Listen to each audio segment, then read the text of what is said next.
Saja kita membuka Alkitab kita dari Wahyu pasal yang ke-10. Kita akan melanjutkan pembahasan kita dari kitab Wahyu. Hari ini kita sampai ke dalam Wahyu pasal yang ke-10. Ayat yang pertama kita akan mulai membaca sampai Wahyu pasal yang ke-11. Ayat yang ke-14. Ini adalah satu bagian yang kalau sudah mengikuti, ini adalah interlude dari antara sangkakala yang ke-6 dan sebelum sangkakala yang ke-7. Ini adalah seperti interlude di antara dua event itu. Mari kita membaca secara bergantian. Saya akan membaca Wahyu 10 ayat yang pertama, saudara ayat yang kedua, bergantian seterusnya sampai pasal yang ke-11 ayat yang ke-14. Oke, saya akan mulai. Dan aku, Yohanes, Rasul Yohanes yang menerima ini, ya, kitab ini, melihat seorang malaikat lain yang kuat turun dari sorga, berselubungkan awan dan pelangi ada di atas kepalanya, dan mukanya sama seperti matahari dan kakinya bagaikan tiang api.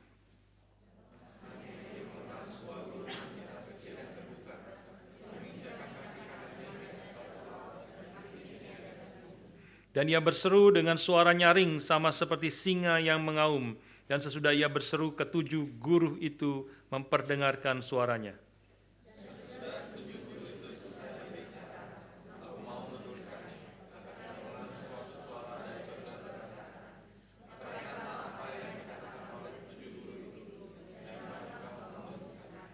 Dan malaikat yang kulihat berdiri di atas laut dan di atas bumi, mengangkat tangan kanannya ke langit.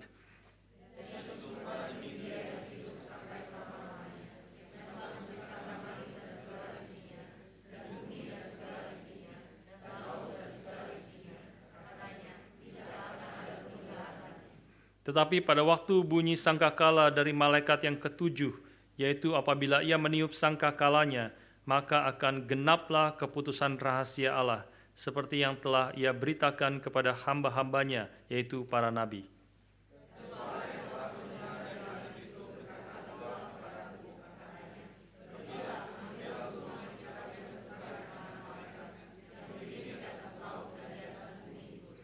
Dan aku pergi kepada malaikat itu dan meminta kepadanya supaya ia memberikan gulungan kitab itu kepadaku. Katanya kepadaku, ambillah dan makanlah dia. Ia akan membuat perutmu terasa pahit, tetapi di dalam mulutmu ia akan terasa manis seperti madu.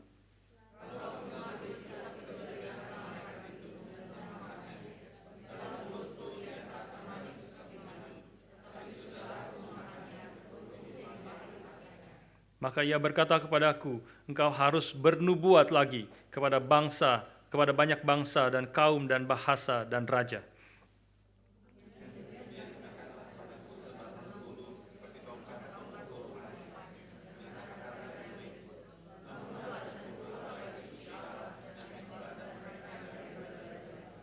Tetapi kecualikan pelataran bait suci yang di sebelah luar, janganlah engkau mengukurnya, karena ia telah diberikan kepada bangsa-bangsa lain, dan mereka akan menginjak-injak kota suci 42 bulan lamanya.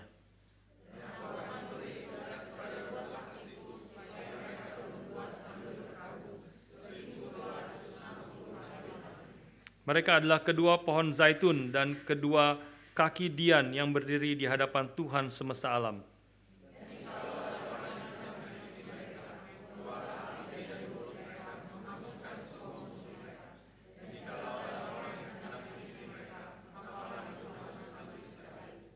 Mereka mempunyai kuasa menutup langit supaya jangan turun hujan selama mereka bernubuat, dan mereka mempunyai kuasa atas segala air untuk mengubahnya menjadi darah, dan untuk memukul bumi dengan segala jenis malapetaka setiap kali mereka menghendakinya.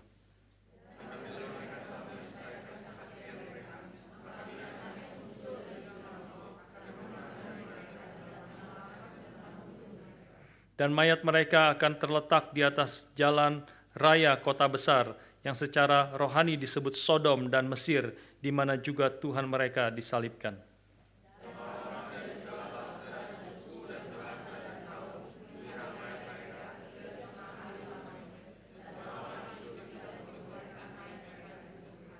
Dan mereka yang diam di atas bumi bergembira dan bersukacita atas mereka itu, dan berpesta dan saling mengirim hadiah, karena kedua nabi itu telah merupakan siksaan bagi semua orang yang diam di atas bumi.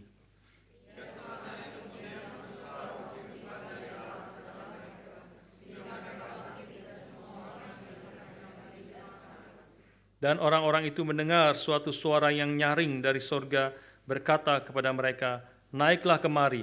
Lalu naiklah mereka ke langit diselubungi awan, disaksikan oleh musuh-musuh mereka.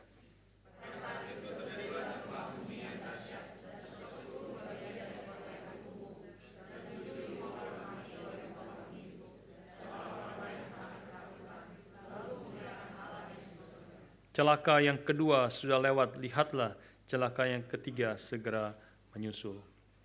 Mari kita berdoa sekali lagi. Saya ajak kita berdoa bersama-sama, berdoa bagi setiap diri kita masing-masing untuk siap menerima akan firman Tuhan, berdoa untuk orang di kiri dan kanan kita, sehingga kita semua bersama-sama boleh siap menerima firman dan mohon Tuhan yang membuka hati dan memberi pengertian dan memberikan firman-Nya kepada kita. Doakan hamba Tuhan yang memberitakan firman sehingga dia boleh dengan setia memberitakan apa yang Tuhan kehendaki. Mari kita berdoa bersama-sama, buka suara berdoa bagi kita semua. Bapa kami di surga, kami datang padamu pada pagi hari ini ingin menyerahkan setiap kami ketika kami akan merenungkan, mendengar akan firman-Mu. Kami mohon Roh-Mu yang kudus yang telah mewahyukan firman kepada Rasul Yohanes khususnya dalam kitab Wahyu. Juga roh yang sama yang memimpin kami hari ini. Roh kebenaran itu boleh memimpin pikiran dan hati kami. Siapkan hati kami, ya Tuhan, sehingga kami boleh mengerti akan kebenaran firman. Sehingga kami boleh mendengar dan menerimanya dan menyimpannya dalam hati kami. Dan sehingga firman Tuhan membentuk akan seluruh cara hidup dan pemikiran kami dan seluruh apa yang kami kerjakan, sehingga sungguh-sungguh nama Tuhan dipermuliakan sesuai dengan kehendak-Mu yang Kau telah nyatakan kepada kami. Berkati hamba-Mu yang penuh dengan kelemahan, yang boleh memberitakan firman-Mu sesuai dengan isi hati Tuhan, yang boleh dinyatakan kepada kami, yang boleh memimpin kami, kebenaran yang boleh membentuk, menguatkan, menegur, dan membangun hidup kami di dalam Tuhan. Terima kasih Bapa, kami menyerahkan waktu pemberitaan firman pada pagi hari ini ke dalam tangan Tuhan. Berkati kami dan pimpinlah setiap kami. Dalam nama Tuhan kami Yesus Kristus, penebus dan juru selamat kami yang hidup, kami berdoa, kami bersyukur. Amin. Saudara sekalian, pada minggu lalu kita sudah membahas akan sangkakala yang ke-6 dan sangkakala yang ke-7. Dan kita lompat bagian yang hari ini kita baca, ya, karena kita melihat di situ ada kaitan yang erat antara sangkakala yang ke-6 dan sangkakala yang ke-7. Dan bagian yang kita baca, ya, renungkan hari ini adalah satu interlude yang cukup besar, sehingga kita akan renungkan bersama-sama dalam satu bagian pada hari ini. Minggu lalu kita sudah membahas sangkakala ke-6 dan sangkakala 7 yang pada intinya sebenarnya, kalau sudah review sedikit, itu berbicara tentang common grace yang semakin ditarik oleh Tuhan. Ya, anugerah Tuhan yang selama ini menahan akan kejahatan akibat daripada dosa manusia, total depravity, kejahatan tidak menjadi sejahat-jahatnya adalah sebenarnya karena common grace dari Tuhan yang menahan kejahatan itu sehingga dosa tidak menjadi sejahat-jahatnya, tetapi ada waktunya. Seperti minggu lalu kita bahas, Tuhan akan menarik common grace itu dan membiarkan dosa itu terjadi sebagaimana seharusnya. Total depravity, kengerian akan dosa itu terjadi sebagaimana memang kengerian dosa di hadapan Tuhan. Sehingga kita membahas minggu lalu sepertiga umat Tuhan itu mati ketika common grace daripada Tuhan ditarik, ketika murka Tuhan dinyatakan juga kepada mereka. Tentu itu juga masih belum berakhir. Ini adalah penghakiman Tuhan terhadap dosa, tetapi belum final. Belum, seperti tadi kita baca juga masih ada cawan murka yang nanti akan kemudian dibuka. Namun demikian pasal sangkakala yang ketujuh yang kita juga sudah bahas itu, kita melihat bahwa orang-orang yang menerima Kristus, orang-orang yang percaya kepada berita daripada Injil yang telah mereka terima, mereka adalah orang-orang yang bersukacita, mereka adalah orang-orang yang diluputkan dari murka Tuhan yang akan membinasakan banyak orang karena dosa-dosa mereka. Bagi orang-orang yang beriman di dalam Kristus, dosa-dosanya sudah ditanggung oleh Kristus, sehingga mereka akan datang memuji dan memuliakan Tuhan dengan kesadaran bahwa semata-mata mereka diselamatkan karena anugerah daripada Tuhan. Saudara sekalian, kita juga boleh melihat akibat dosa itu dan bahwa manusia itu diselamatkan semata-mata karena anugerah Tuhan, karena orang-orang yang masih hidup saat itu, karena hanya sepertiga orang-orang yang mati dihukum oleh Tuhan, orang-orang yang masih hidup, yang hidup di dalam dosa, mereka terus juga mengeraskan hati mereka. Mereka terus juga tidak meninggalkan akan dosa mereka dan terus hidup di dalam penyembahan berhala dan tidak menyembah kepada Allah yang sejati. Itu juga menunjukkan bahwa tanpa anugerah Tuhan, maka orang-orang tidak akan menerima keselamatan daripada Tuhan. Hanya belas kasihan dan anugerah Tuhan yang boleh membawa semua kita, orang-orang yang percaya kepada Tuhan, orang-orang yang kita bisa percaya dan kita mengalami lahir baru, dan kita boleh akhirnya menerima akan sukacita bersama-sama dengan seluruh umat Tuhan di hadapan Tuhan, memuji Dia, meninggikan Dia dengan segenap hati kita dan menerima akan shalom yang sempurna ketika sangkakala yang ketujuh itu dibunyikan. Saudara sekalian, itulah yang kita bahas minggu lalu, dan hari ini kita akan secara khusus memfokuskan kepada interlude di dalam mundur sedikit jadi sebelum sangkakala ketujuh itu diberitakan, kita melihat dari pasal ayat yang tadi kita baca adalah satu bagian yang disebut interlude. Sebelum sangkakala ketujuh itu diberitakan, ini berfokus kepada satu hal yang kita akan renungkan bersama-sama, yaitu berbicara tentang prophetic ministry. Ya, prophetic ministry. Tadi kita baca akan banyak sekali detail-detail, kita tahu ya, kitab Wahyu itu detail-detail yang membingungkan sebenarnya. Dan kalau kita bahas satu-satu, kita juga akan bingung sebenarnya. Bagian setiap detail penjelasan simbolis, gambaran-gambaran simbolis yang kita akan membahas, akan melihat dengan ketika kita membahas dengan detail itu akan sangat-sangat membingungkan sebenarnya. Tapi kita mencoba memfokuskan kepada hal-hal yang menjadi apa yang sebenarnya Tuhan ingin nyatakan di dalam bagian-bagian ini. Kita tahu, kita percaya bahwa ini adalah firman Tuhan. Tuhan memberikan kepada kita, kepada Rasul Yohanes, ya, untuk dituliskan kepada kita, dan Dia ingin kita mengerti. Ya, tetapi memang kita tidak mungkin mengerti semuanya, apalagi setiap detail yang dinyatakan di dalam simbol-simbol ini. Tapi kita mau menangkap apa yang menjadi inti daripada berita yang Tuhan nyatakan kepada kita. Ya, di dalam kesempatan yang terbatas, di dalam waktu yang kita miliki. Saudara sekalian, jadi kita akan melihat di dalam interlude sangkakala, di antara sangkakala ke-6 dan ke-7 ini berfokus kepada apa yang disebut sebagai prophetic ministry. Ya, sudah mungkin pernah dengar kalimat ini ya, pelayanan profetis. Ya.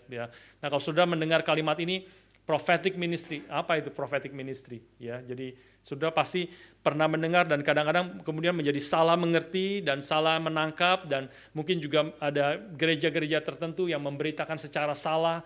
Waktu berbicara tentang prophetic ministry akan berbicara tentang prediksi-prediksi. Ya, prophetic gitu ya. Karena apa yang terjadi gini, akan terjadi ini dan sebagainya, dan kemudian sangat-sangat berbahaya, sangat-sangat mendekati bisa menjadi dukun Kristen gitu ya. Dukun Kristen. Apa yang akan terjadi di tahun ini, apa yang terjadi? Kita pernah singgung ada film yang terkenal 2012, itu seperti tanda kutip ya, seperti orang pikir kalau prophetic ministry itu seperti itu.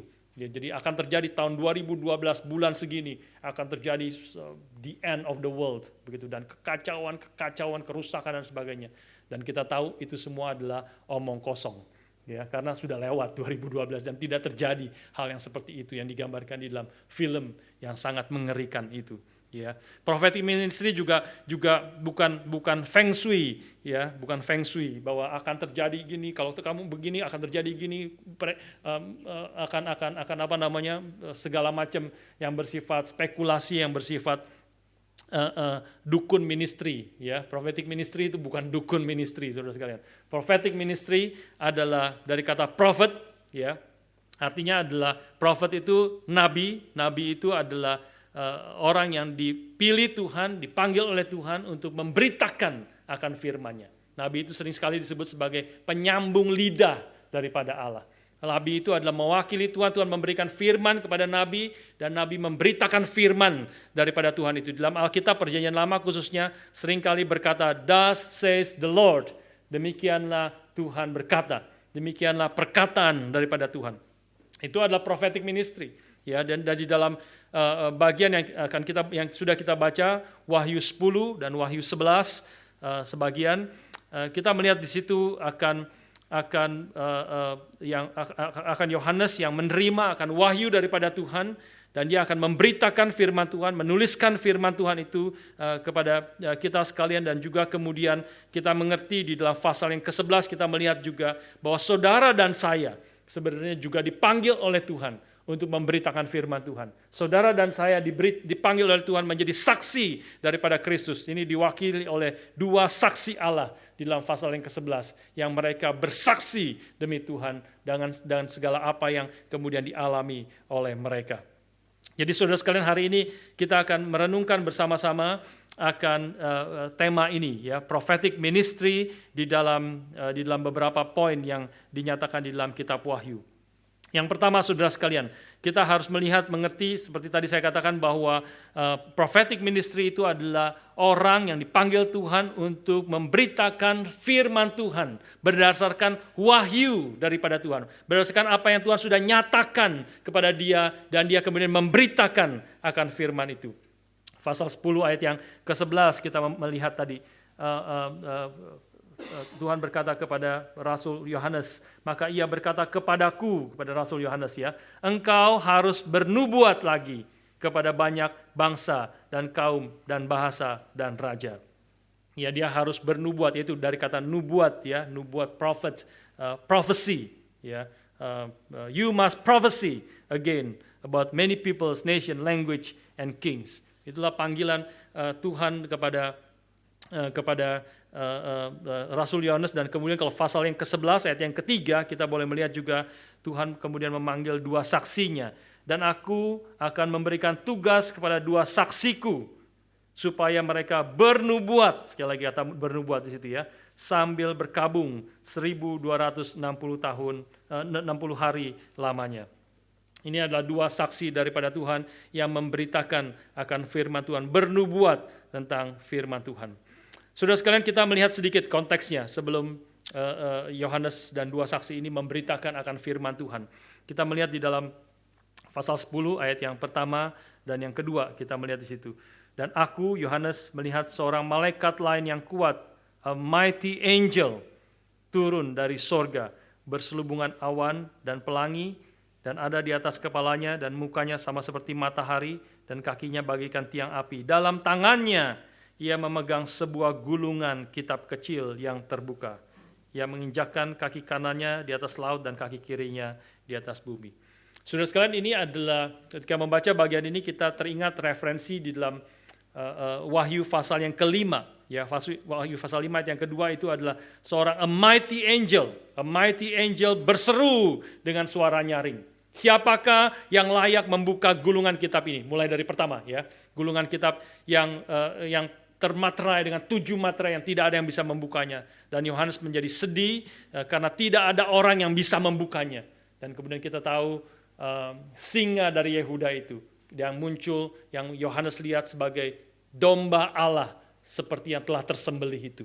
Dia satu-satunya orang yang bisa, pribadi yang layak membuka gulungan kitab itu.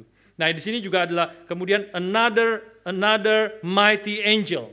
Jadi ini kembali ke sini, sekarang gulungan kitab itu sudah dibuka oleh anak domba Allah. Sekarang another mighty angel juga sekarang turun dari sorga, ya, dan membawa gulungan kitab yang sudah terbuka sekarang. Sudah terbuka dan diberikan kemudian kepada Yohanes. Nah, sekarang gulungan Yohanes itu menerima akan gulungan kitab itu, dan kemudian Yohanes memberitakan apa yang ada di dalam isi gulungan kitab itu. Ya, sudah sekalian. Jadi ini poin yang pertama. Apa yang Yohanes beritakan di sini, prophetic ministry adalah sekali lagi memberitakan apa yang telah Tuhan nyatakan, apa yang Tuhan telah tuliskan, apa yang Tuhan telah berikan kepada umatnya melalui nabi-nabinya, melalui para rasulnya di dalam perjanjian lama dan perjanjian baru, dan juga kemudian bagi kita sekarang yang menerima akan Injil itu, menerima akan firman Tuhan itu, menerima apa yang disebut sebagai rahasia Allah, ayat yang ke-7. Tapi pada waktu berbunyi sangkakala dari malaikat yang ke-7, yaitu apabila ia meniup sangkakalanya, maka akan genaplah keputusan rahasia Allah, seperti yang telah ia beritakan kepada hamba-hambanya, yaitu para nabi. Sekarang juga diberikan kepada kita. Ya, sudah sekalian, memang ini seringkali dipakai istilah rahasia-rahasia. Ya, the mystery of God will be accomplished. Itu pendeta Aiter tuh paling suka bikin seminar rahasia, 7 rahasia, 8 rahasia apa, begitu ya. Memang itu dari Alkitab. Tapi di dalam Alkitab, waktu sudah mengerti istilah rahasia daripada Allah itu, ini bukan rahasia yang disembunyikan. Rahasia kan seperti misteri, tidak tahu, dan hanya orang-orang tertentu yang dikasih tahu. Tidak, saudara sekalian. Waktu Alkitab berbicara tentang rahasia Allah itu adalah rahasia Allah. Memang itu berrahasia, kita tidak akan mengerti kalau Tuhan tidak membukakannya, tetapi Allah telah membukakannya bagi kita. Dia telah memberikannya kepada Yohanes, dia telah memberikannya kepada nabi-nabi dalam perjanjian lama, dan dia sekarang telah memberikannya kepada kita. Kita telah menerima akan rahasia itu, tetapi memang semua yang dinyatakan tentang rahasia keputusan Allah itu nanti akan tergenapi. Sekarang sudah dinyatakan kepada kita, tetapi memang seluruh apa yang dinyatakan Tuhan di dalam Alkitab akan tergenapi secara sempurna. Nanti ketika sangkakala yang ke-7 itu nanti akan dinyatakan. Ya, ketika Kristus ada tahapan-tahapannya, tapi pada intinya ketika Kristus datang kedua kali di dalam segala kemuliaannya. Dan tahapan yang khususnya adalah ketika sangkakala ke-7 itu ditiupkan, maka segala keputusan rahasia itu akan genap, akan terjadi secara sempurna. Ya, ini adalah akan terjadi genap apa yang dikatakan di dalam doa Bapa kami. Ketika kita berdoa, Bapa kami di surga, datanglah, dipermuliakanlah namamu, dikuduskanlah namamu, datanglah kerajaanmu, jadilah kehendakmu di bumi seperti di surga. Kapan kerajaan Tuhan datang? Kapan nama Tuhan sungguh-sungguh dipermuliakan di langit dan bumi? Kapan akan kehendaknya jadi secara sempurna di bumi seperti di surga? Yaitu nanti. Sekarang sudah mulai. Kristus sudah datang. Tetapi memang belum selesai. Dia terus akan bekerja. Dia terus akan menyempurnakan. Dan kehendak Tuhan sudah terjadi to some extent di dalam hidup kita, ketika umat Tuhan taat kepada Dia, ketika umat Tuhan hidup sesuai dengan kehendak Tuhan, ketika umat Tuhan bersaksi bagi Dia, maka kehendak Tuhan digenapi.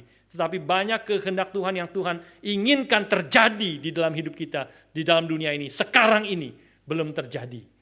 Ya, banyak Tuhan menginginkan kita menjadi orang-orang yang berdoa, banyak kita yang malas berdoa. Banyak Tuhan menginginkan kita hidup kudus. Banyak orang-orang yang hidupnya tidak kudus di hadapan Tuhan. Banyak Tuhan menginginkan kita menjadi saksi daripada Kristus. Banyak kita tidak menjadi saksi daripada Kristus. Maka saudara sekalian, tetapi bagi orang-orang umat Tuhan yang setia, yang sungguh-sungguh rindu, yang berjuang melakukan kehendak Tuhan, yang sungguh-sungguh berdoa dari dalam hati kita, berkata, Tuhan biarlah dipermuliakanlah namamu, biarlah kehendakmu jadi di bumi seperti di surga. Nanti ketika sangkakala ke-7 dibunyikan, maka doa itu secara sempurna akan dinyatakan. Doa itu secara sempurna akan digenapi di dalam sejarah manusia. Kehendak Tuhan jadi secara sempurna di bumi seperti di surga. Saudara sekalian, inilah hal yang pertama, bahwa prophetic ministry adalah memberitakan akan firman Tuhan, akan yang telah diberikan Tuhan kepada nabi, kepada para rasul, kepada Yohanes, dan juga by implication bagi kita juga umat Tuhan pada hari ini. Memberitakan bukan rahasia-rahasia yang bersifat spekulasi, bukan rahasia-rahasia yang bersifat hanya orang-orang tertentu yang mengetahui. Tidak, bagi semua yang disebut prophetic ministry adalah semua kita, semua umat Tuhan yang sudah sungguh-sungguh percaya kepada Tuhan, yang sudah menerima Kristus, di mana Kristus tinggal di dalam kita tinggal di dalam Kristus, firman Tuhan tinggal di dalam kita, maka kita boleh mengatakan melalui perkataan kita dan melalui hidup kita boleh melakukan apa yang disebut prophetic ministry, pelayanan yang memancarkan kebenaran Tuhan, pelayanan yang memberitakan akan kebenaran firman Tuhan. Maka saudara sekalian, saudara harus menguji. Ini menjadi bagi kita sekalian ketika kita mendengar orang-orang atau hamba pendeta atau gereja tertentu yang memberitakan akan ini adalah prophetic ministry, ini adalah prophetic word of God, ya, nubuatan firman Tuhan. Tetapi kita harus membaca, harus merenungkan, harus mengujinya. Apakah itu sesuai dengan apa yang Tuhan sudah nyatakan di dalam firman-Nya. Ini karena prophetic ministry adalah rahasia Allah yang telah Tuhan nyatakan kepada kita melalui nabi dan para rasul.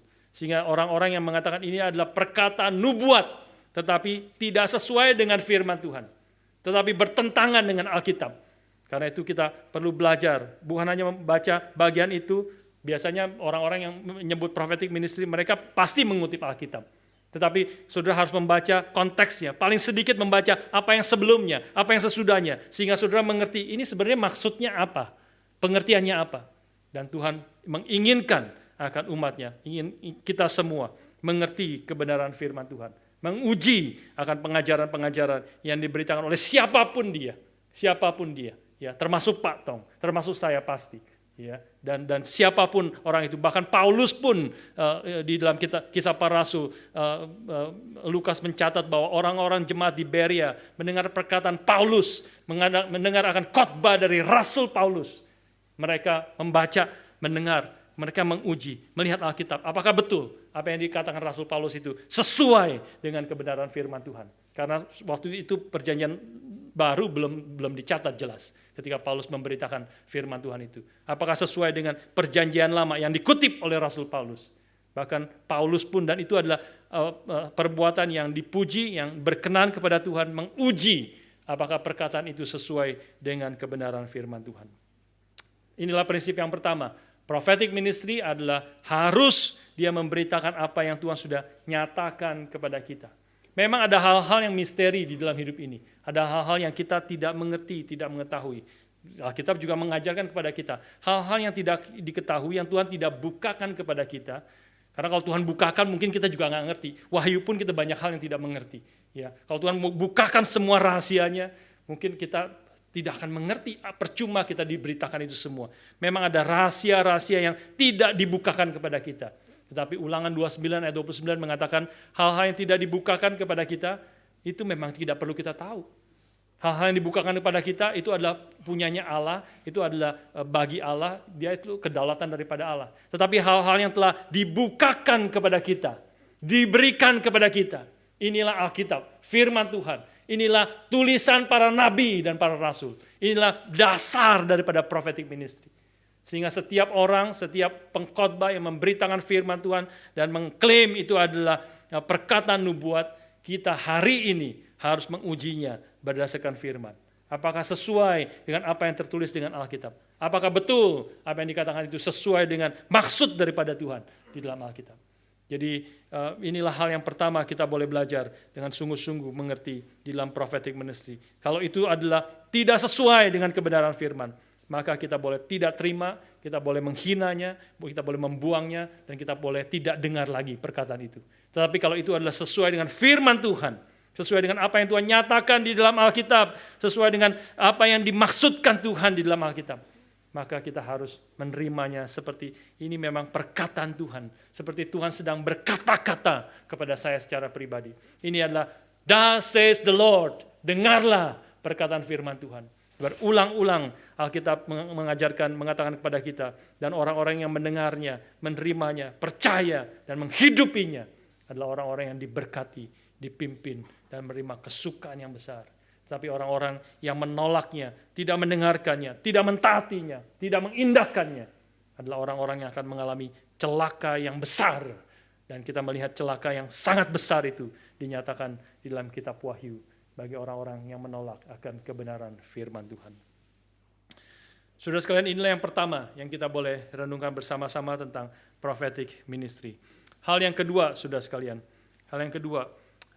prophetic ministry ini atau nubuatan ini ya, yang dikatakan itu memiliki dua sifat, kita harus mengerti.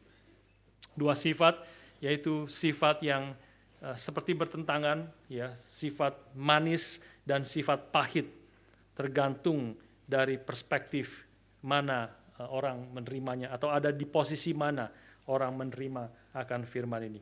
Kita bisa melihat di sini dari gambaran Yohanes, ya, mengerti ini dari gambaran Yohanes memakan gulungan kitab itu di dalam ayat yang ke berapa tadi ya? Ayat yang ke-8 ya.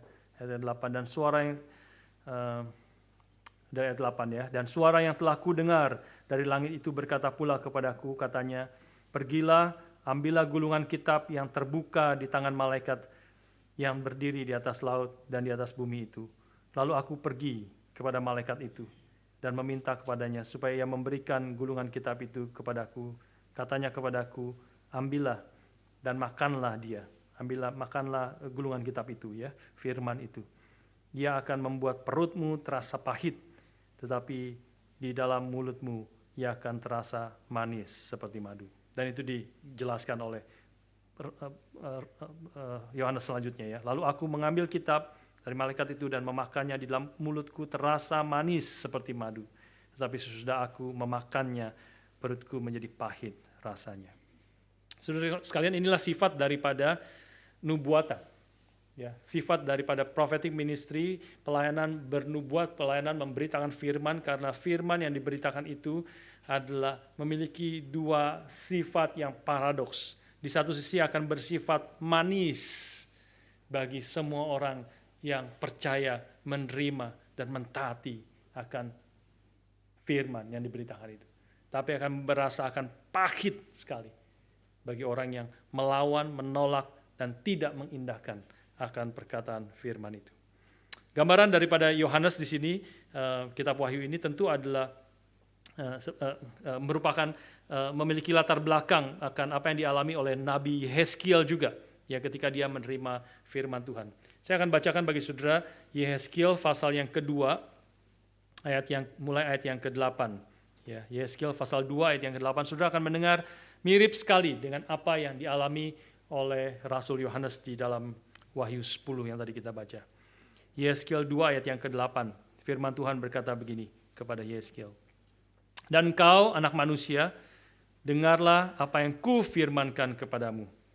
Janganlah memberontak seperti kaum pemberontak ini, ngangakkanlah mulutmu dan makanlah apa yang kuberikan kepadamu.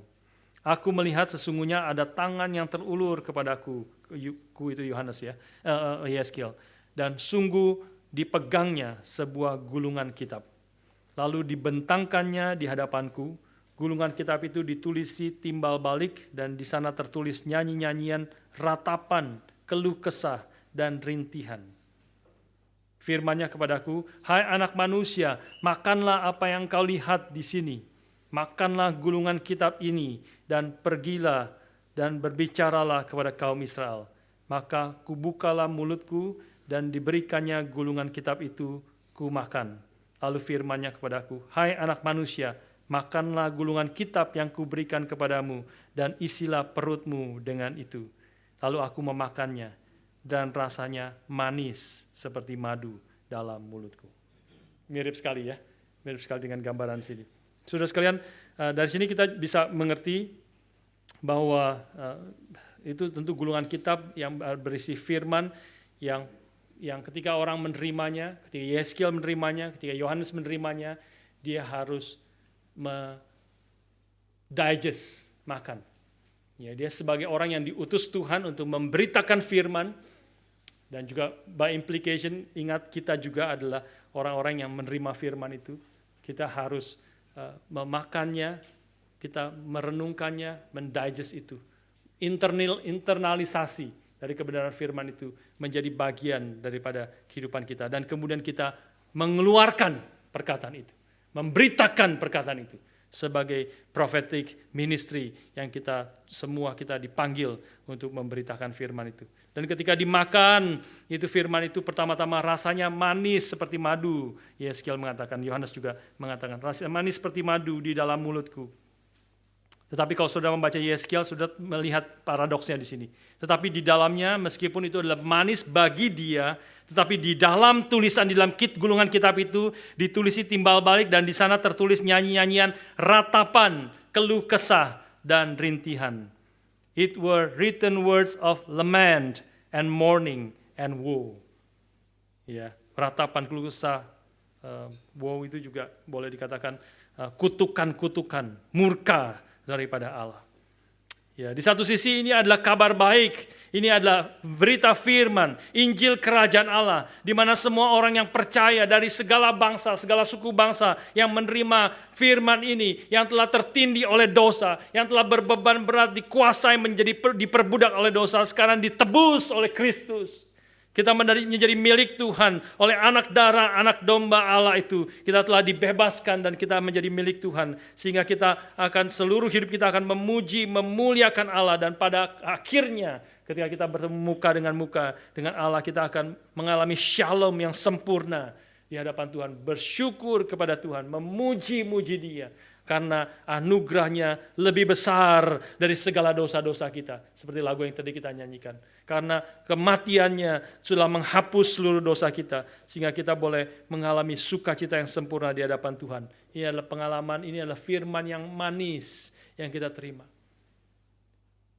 Mazmur pasal 19 juga berbicara tentang firman Tuhan itu, Taurat Tuhan itu adalah sempurna, menyegarkan jiwa. Taurat Tuhan itu manis, lebih manis daripada madu bahkan. Dari madu tetesan dari sarang lebah.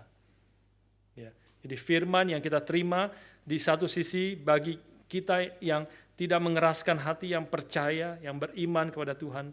Biarlah kita sungguh-sungguh menghargai, menyadari firman ini adalah firman yang manis, yang menyegarkan, yang memberi kekuatan bagi kita, memimpin kita, memberi terang bagi jalan kita.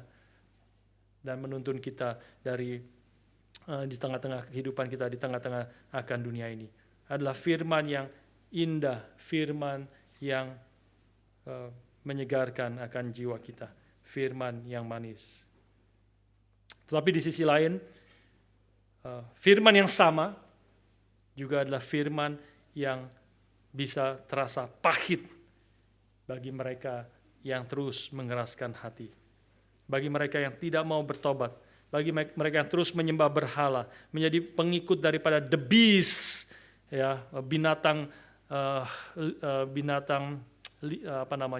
liar itu, dan pelacur besar Babylon, karena mereka akan mengalami penghukuman kekal, mereka akan mengalami eternal death, bukan hanya mati secara rohani pertama-tama, mereka juga akan mengalami mati secara fisik, seperti semua umat manusia. Saudara dan saya juga akan mengalami mati secara fisik, physical death.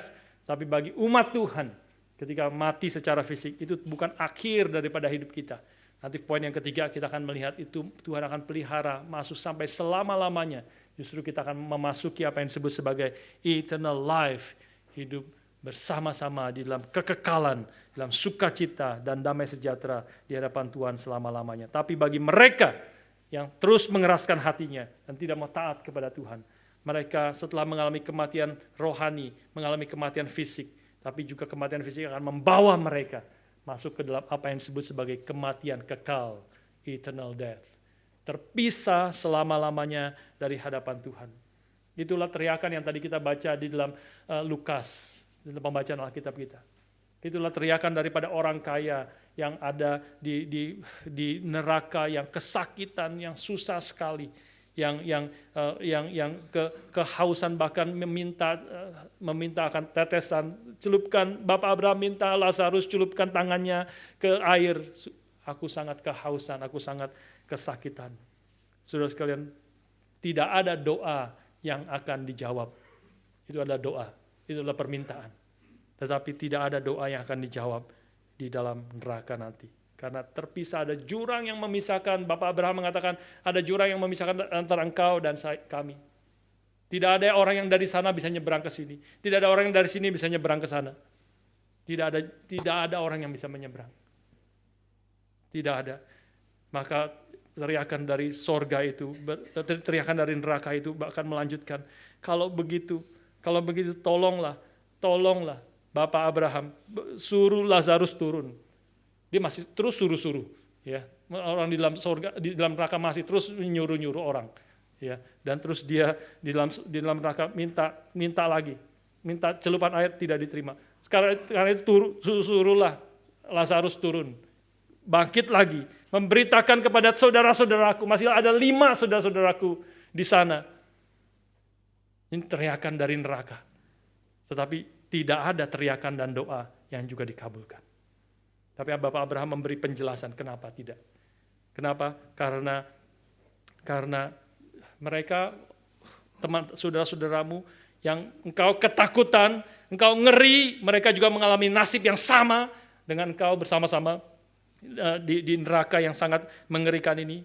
Tidak ada yang lebih mengerikan daripada dia mengalami kesusahan yang besar dan 5 orang lagi saudaraku, dia tahu akan bersama-sama dengan saya. Tanpa anugerah, tanpa mereka percaya kepada Kristus. Suruhlah Lazarus turun, beritakan firman supaya mereka tidak bersama-sama dengan aku di sini. Sekali lagi tidak ada doa yang dijawab di situ. Sudah ada, Bapak Abraham mengatakan, sudah ada kesaksian sekali lagi ini. Firman Tuhan yang ditulis Musa dan kita para nabi. Sudah ada firman yang mereka diberikan kepada mereka. Kalau mereka tidak dengar itu, kalau mereka tidak percaya itu, mereka juga tidak akan percaya kalau orang mati dibangkitkan. Maka dengarkanlah firman Tuhan itu. Dengarkanlah mereka, biarlah mereka mendengar. Itulah perkataan Tuhan yang benar, yang kekal, yang tidak mungkin salah, yang pasti terbukti akan benar. Biarlah mereka boleh mendengar akan perkataan itu. Saudara sekalian, nubuatan ini memiliki 2 sifat, ya, sifat yang manis, sifat yang pahit, tergantung siapa yang menerimanya. Biarlah saya percaya dan saya berdoa biarlah kita semua di sini boleh menikmati, menyadari firman Tuhan adalah firman yang manis. Nubuatan perkataan Tuhan yang diberikan kepada nabi, rasul, dan juga hamba-hamba Tuhan dan diberikan kepada kita, sudah diberikan kepada kita dan hari ini diberitakan. Biarlah kita menerimanya seperti seorang bayi yang haus akan air susu yang murni. Dia rindu akan air susu yang murni. Dia akan segar, dia akan dikuatkan, akan menghidupkan dia, akan memberi kesegaran, terasa manis dan baik. Susu yang murni itu bagi bayi-bayi itu. Biarlah kita semua boleh menerima, mengerti akan hal itu. Yang ketiga, terakhir, saudara sekalian. Yang ketiga, terakhir, nubuatan Yohanes tentang gereja, tentang saudara dan saya. Gereja itu saudara dan saya. Juga bersifat paradoks antara manis dan pahit ini. Ya. Bersifat manis dan pahit. Kita melihat ini dari 2 saksi Allah yang diutus kepada di tengah-tengah dunia ini. Ya, yang Tuhan utus untuk bernubuat, yang tadi kita sudah baca, bersaksi tentang Kristus sebagai satu-satunya Tuhan dan Juru Selamat, memberitakan kebenaran firman kepada dunia ini. Mereka diutus oleh Tuhan. Mereka disertai oleh Tuhan seperti janji Tuhan yang tidak mungkin gagal. Tetapi tidak berarti mereka akan mengalami, tidak berarti mereka tidak akan mengalami bahaya, kesulitan, bahkan kematian. Nah, inilah pahitnya. Inilah di sini juga paradoksnya. Mari kita lihat sekali lagi pasal yang ke-11 ayat yang ke-7 sampai yang ke-10. Pasal 11 ayat 7 dan 10. 7 sampai 10. Kita bicara tentang 2 saksi yang diutus oleh Tuhan.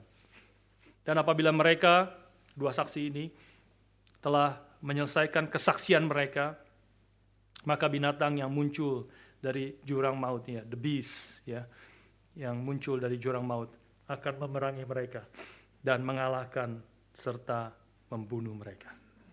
Dan mayat mereka akan terletak di atas jalan raya kota besar yang secara rohani disebut Sodom dan Mesir, di mana juga Tuhan mereka disalibkan.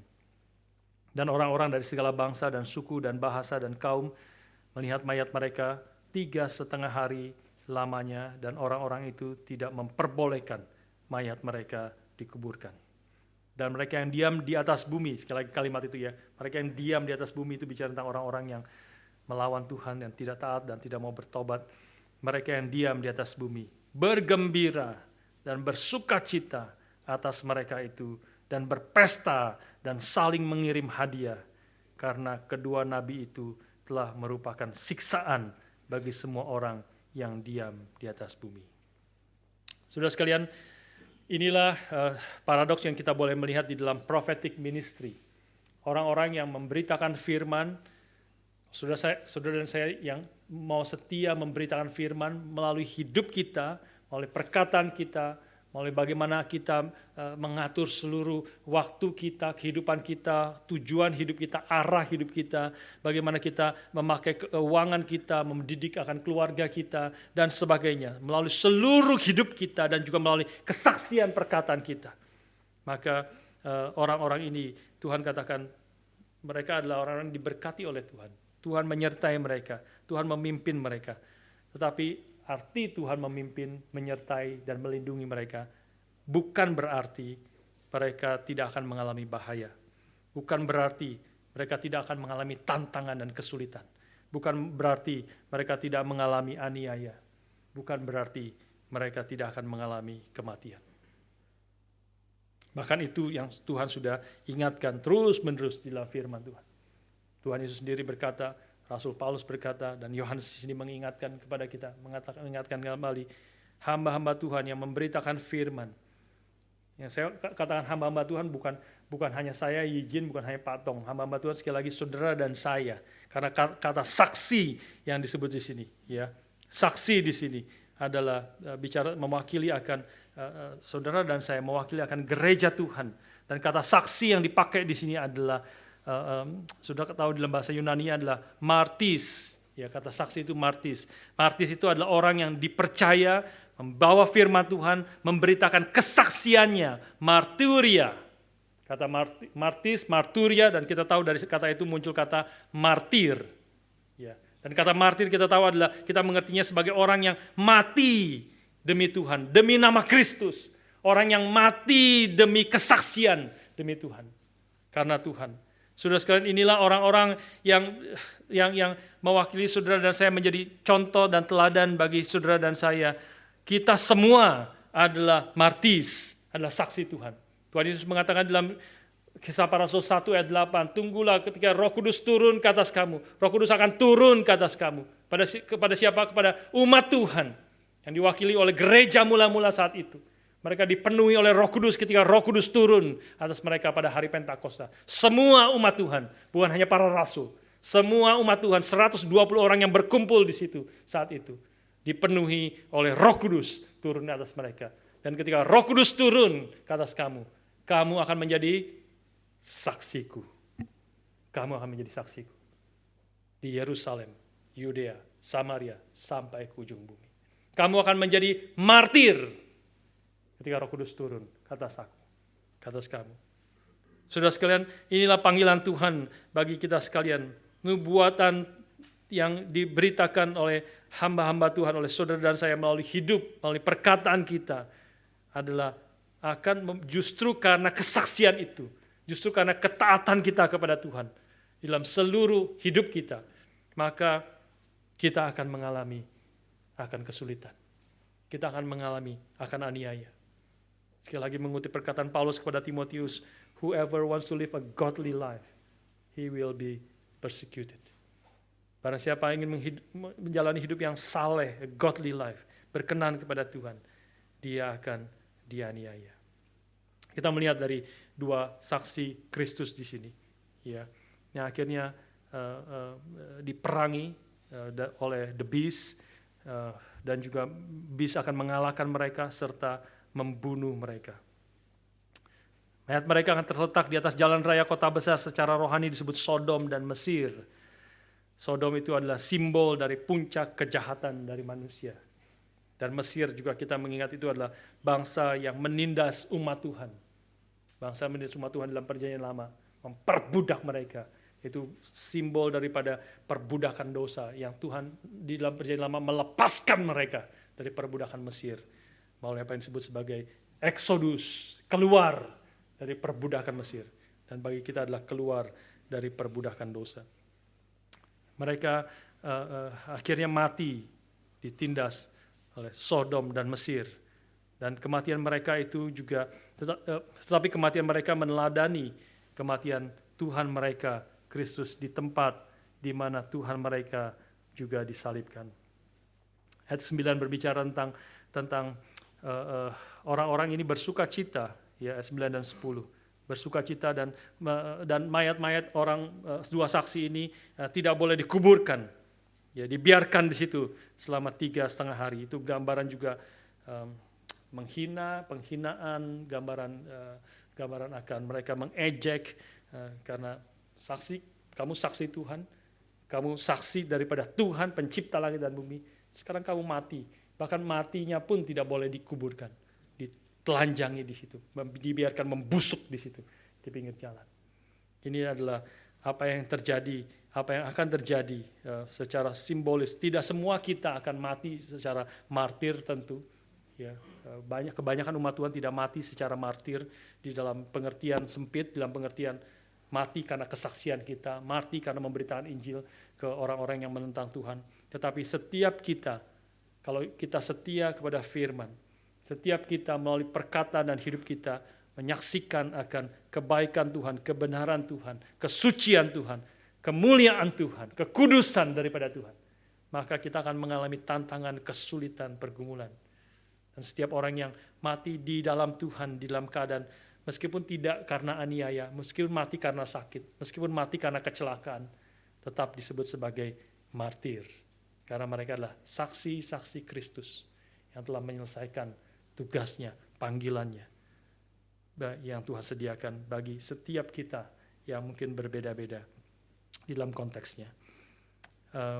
Dan orang-orang ini kemudian orang-orang yang hidup di dalam bumi, di atas bumi, bergembira, bersukacita, dan berpesta karena dua nabi ini telah mati. Karena apa?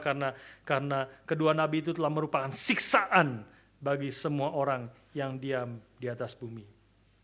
Sekali lagi saudara melihat pertentangan, ya, pertentangan pada hidup kita yang hidup anak-anak Tuhan, saksi Tuhan yang mau setia, memberitakan firman di dalam hidupnya, perkataannya, semuanya hidupnya mau memperkenan Tuhan, menyadari kita bukan hanya warga negara dunia, ya, terutama kita adalah warga negara surga. Tuhan Yesus mengatakan, kamu bukan dari dunia ini. Kamu bukan berasal dari dunia ini. Meskipun aku mengutus engkau di tengah-tengah dunia ini. Kamu bukanlah serigala. Kamu adalah domba-domba milik Tuhan. Yang Tuhan kasih, yang telah gembala yang baik itu menyerahkan nyawanya bagi engkau. Demi menyelamatkan engkau. Engkau adalah domba-domba milik Tuhan. Tetapi engkau domba-domba aku utus di tengah-tengah serigala. Sudah lihat terus pertentangan dalam Alkitab, terus mengajarkan kepada kita. Bahkan kalimat yang sangat familiar yang kita dengar, engkau adalah terang dunia. Seperti positif, engkau adalah terang dunia, engkau adalah garam dunia. Tapi implikasi daripada perkataan itu, asumsi daripada perkataan itu adalah ketika Tuhan Yesus katakan engkau adalah terang dunia, artinya dunia ini di dalam kegelapan. Engkau adalah garam dunia. Artinya dunia ini sedang membusuk di dalam dosanya. Terus melawan Tuhan, semakin hari semakin membusuk. Kalau bukan hanya karena anugerah Tuhan, baik yang special grace ataupun common grace, yang menahan kebusukan itu. Akan terus membusuk, dan kebusukan dan kerusakan itu akan nyata ketika Kristus datang kedua kali. Dan sekarang sudah semakin nyata ketika common grace itu diambil oleh Tuhan. Kamu adalah garam dunia. Artinya hidupmu harus menjadi bagian yang menahan kebusukan itu. Preserve. Hidupmu seperti garam yang preserve dari ikan-ikan, daging-daging yang akan cepat membusuk. Tanpa garam ditaruh di atasnya. Tanpa garam masuk, meleburkan dirinya. Masuk dan tidak ada, garam itu tidak kelihatan, dia meleburkan dirinya. tetapi dia berfungsi menahan akan kebusukan. Engkau adalah terang dunia. Dunia dalam kegelapan, ketika engkau hadir, biarlah dunia sadar, dunia yang gelap ini tidak suka kepada terang itu. Itu sendiri tentu hidup daripada Kristus sendiri. Kristus sudah mengatakan di dalam Yohanes pasal yang ketiga, saya bacakan bagi saudara, Yohanes 3 ayat yang 19 ayat ke-20. Dan inilah penghakiman itu, Tuhan Yesus katakan, terang telah datang ke dalam dunia, tetapi manusia lebih mencintai kegelapan. Saya pakai istilah yang lebih tepat sebenarnya ya. Tetapi manusia lebih mencintai kegelapan daripada terang, sebab perbuatan-perbuatan mereka jahat. Sebab barang siapa berbuat jahat, membenci terang, dan tidak datang kepada terang itu, supaya perbuatan-perbuatannya yang jahat itu tidak nampak.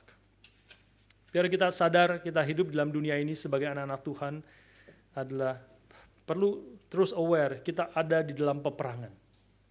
Ya, peperangan terhadap dunia yang berdosa, juga tentu peperangan terhadap diri kita sendiri yang masih ada dosa, masih ada sisa-sisa dosa di dalam hidup kita. Ya, terus berperang. Ketika kita sadar kita berperang di tengah-tengah dunia ini, maka kita akan tahu kita memerlukan Tuhan. Kalau kita sadar, kita sedang berperang melawan musuh yang begitu dahsyat, melawan musuh yang begitu mengerikan, bukan hanya di luar, tetapi juga di dalam hidup kita. Maka kita tahu kita tidak mampu.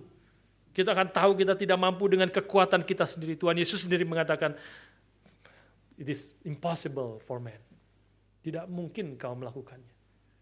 Memerangi dosa, memerangi orang yang mati di dalam dosa, yang sudah mati di dalam dosa, di dalam segala keberdosaan mereka. Siapa yang bisa menghidupkan mereka? Tidak ada yang bisa menghidupkan mereka kecuali anugerah Tuhan, kecuali belas kasihan daripada Tuhan. Ketika sudah masuk dalam pelayanan, salah satu contoh pelayanan VBS, kalau kita masuk terlibat di dalamnya, siapa kita bisa melayani? Kita orang-orang Asia yang juga Inggrisnya sangat terbatas. Hampir semua kita yang melayani orang-orang Indonesia yang Inggrisnya sangat terbatas. Ya, saya sendiri sangat terbatas, mungkin hanya izin dan beberapa orang yang sangat fasih di dalam berbahasa Inggris. Tapi kebanyakan kita sangat terbatas ngomongnya, mengajarnya sangat terbatas khususnya di dalam bahasa Inggris. Terus bicara tentang anak-anak lagi. Kepada orang dewasa susah, kan anak-anak lebih susah lagi. Bicara pada anak-anak bagaimana mau mengerti. Ya. Dan seluruh persiapannya, seluruh aspek pelayanannya yang begitu banyak perlu terus hati-hati, dan juga segala peraturan di Australia yang sangat safety first, semua harus safe sesuai dengan peraturan yang ada. Begitu banyak yang harus dikerjakan. Kita tahu, kita berjuang, kita berperang, maka kita akan berseru kepada Tuhan. Maka kita akan bergantung kepada Tuhan. Maka kita akan berharap dan berdoa kepada Tuhan. Saudara sekalian, inilah yang gambaran daripada orang-orang yang diam di atas bumi. Yang tidak suka. Mereka tidak suka terhadap terang itu. Mereka akan bersukacita karena nabi-nabi Tuhan, umat Tuhan mati, dibunuh, dikalahkan. Mereka rasa mereka menang. Itu bagian pahitnya, kesulitan, tantangannya. Tapi kita tahu, bagi umat Tuhan, bagi saksi-saksi Kristus, kematian bukan akhir. Kematian bukan berakhir di dalam kepahitan, tetapi berakhir di dalam kemenangan dan kemanisan yang begitu indah. Kita melihat di situ kemudian ayat yang ke-11 dan seterusnya. Terakhir ya. 3,5 hari kemudian masuklah roh kehidupan dari Allah ke dalam mereka, ke dalam dua saksi ini yang mewakili gereja Tuhan. Sehingga mereka bangkit dan semua orang yang melihat mereka menjadi sangat takut. Dan orang-orang itu mendengar suatu suara yang nyaring dari surga berkata kepada mereka, naiklah kemari. Lalu naiklah mereka ke langit, diselubungi awan, disaksikan oleh musuh-musuh mereka.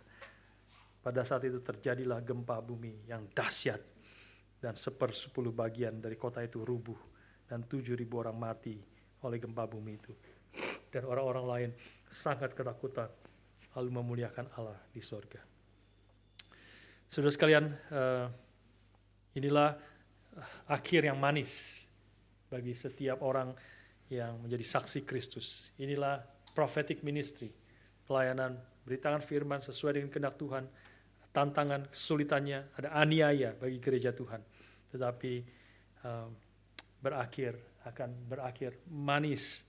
Ini adalah gambaran, tentu ini adalah gambaran yang kita baca adalah gambaran seperti Yeskiel yang menerima visi daripada Tuhan tentang tulang-tulang yang kering. Dan Tuhan berkata kepada Yeskiel, dapatkah tulang-tulang yang kering ini dihidupkan kembali? Tulang-tulang belulang di lembah, begitu banyak yang kering, tulang-tulang yang sudah kering lagi.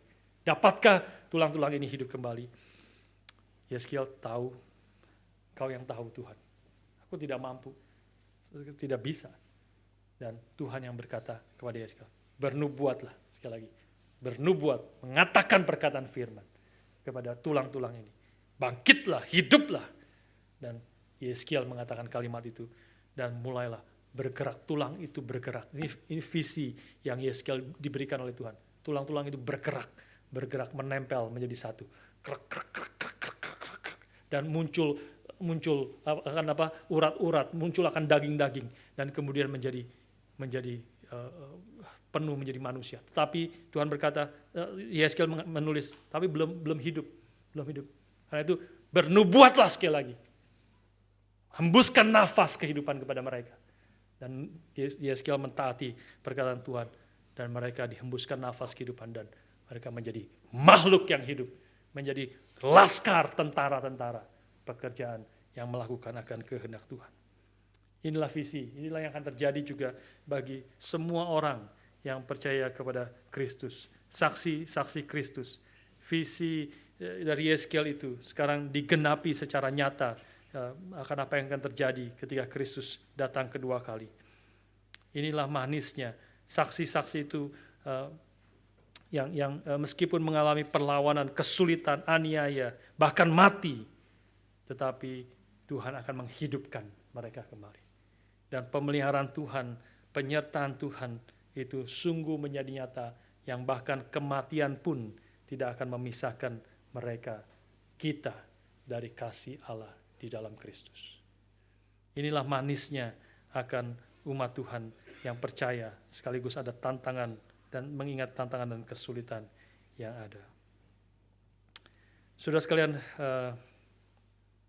saya akan tutup dengan dua contoh dari sejarah.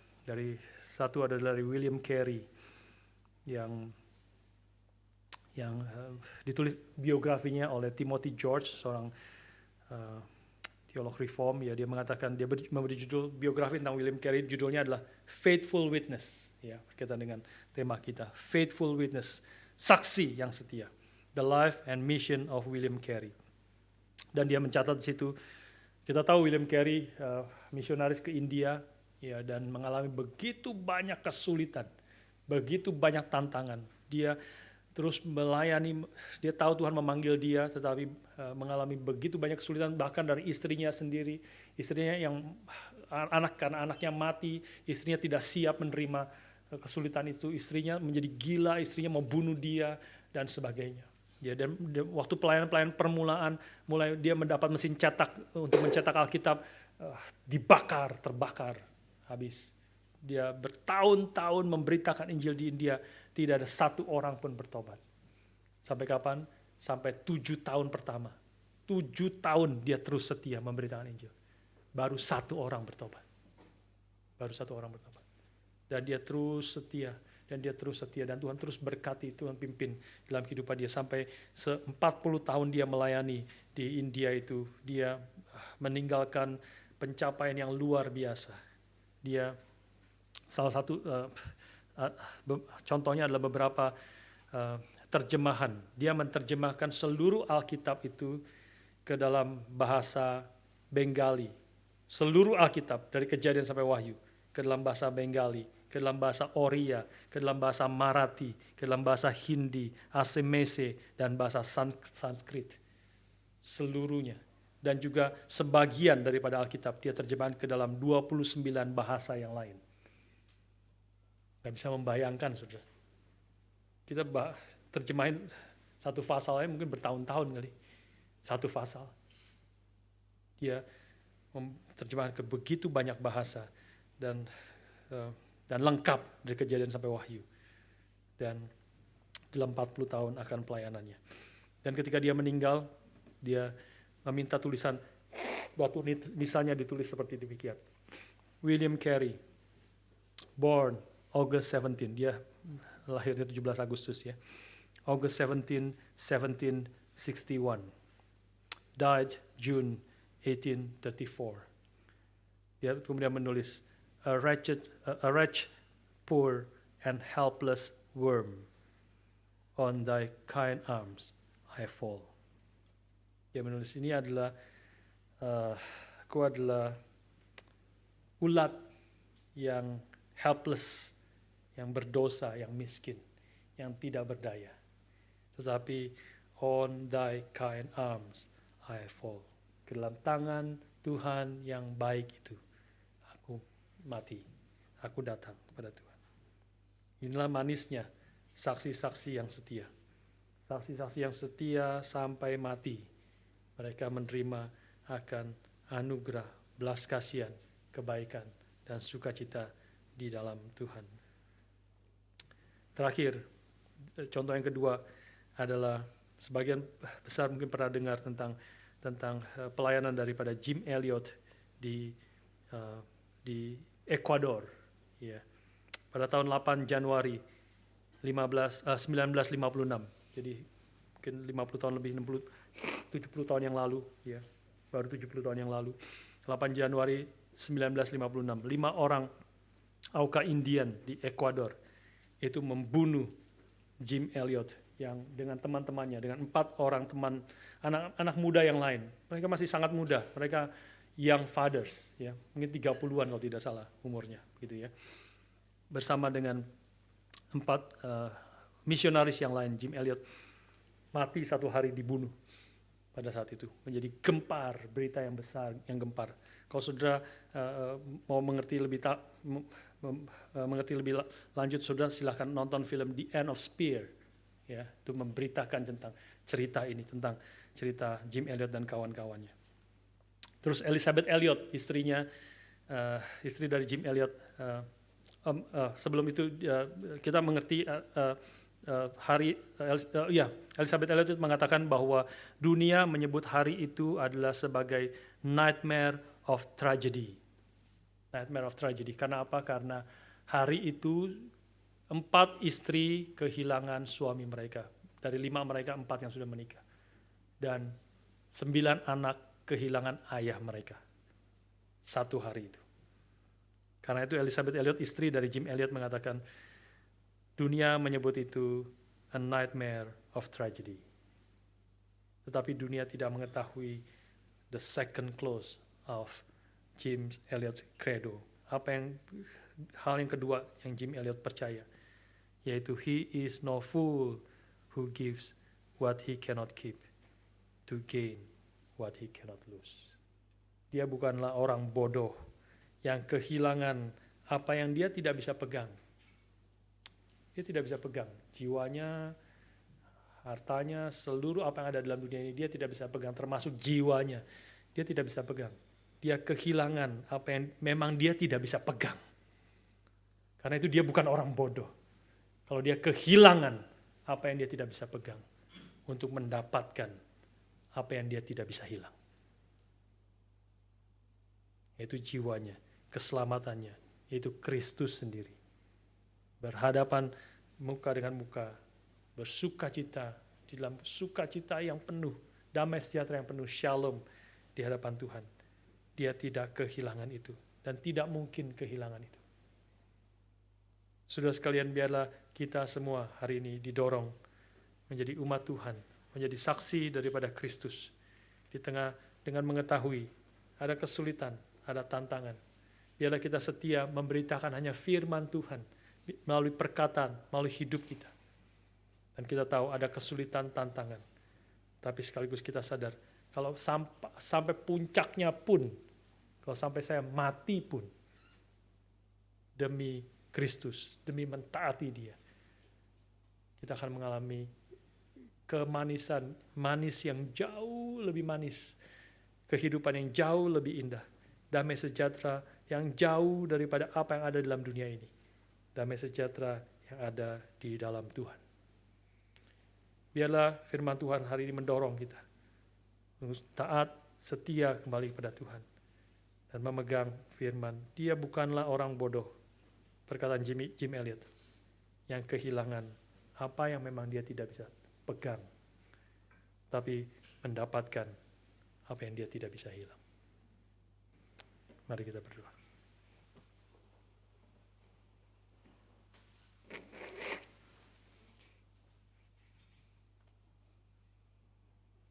Bapa, terima kasih. Bapa, terima kasih.